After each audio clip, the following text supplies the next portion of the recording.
નમસ્કાર, જનતા એક્સપ્રેસ ન્યૂઝમાં આપનું સ્વાગત છે। હું છું કિરણ બથવાર અને આપ જોઈ રહ્યા છો જનતા એક્સપ્રેસ ન્યૂઝ। જોઈએ સમાચાર આજના। બોટાદ ખાતે આવેલી ઉતાવળી નદીમાં સિટી વિસ્તારમાં ગરડા રોડ બાજુ હિંફલી વિસ્તારમાં નજીકમાં ખૂબ જ ગંદકી એટલી વધી ગઈ છે, જેના કારણે રહેણાંકી વિસ્તારમાં લોકોને ખૂબ જ હાલાકી ભોગવવી પડે છે। ગંદકીના કારણે મચ્છર, માખી તેમજ ઝેરી જીવાતોનો ઉપદ્રવ વધી રહ્યો છે, જેના કારણે ડેન્ગ્યુ જેવી ખતરનાક બીમારીઓ વધી રહી છે।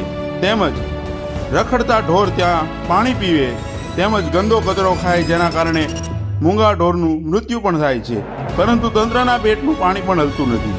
કોઈ સફાઈ કામગીરી થતી નથી। પબ્લિકના ટેક્સના પૈસે ફક્ત ને ફક્ત સરકારી બાબુઓના ખિસ્સા જ ભરાઈ રહ્યા છે અને ભોગવવાનું જનતાને છે। સ્વચ્છ ભારત અભિયાન ફક્ત ચોપડે ચિતરાય છે।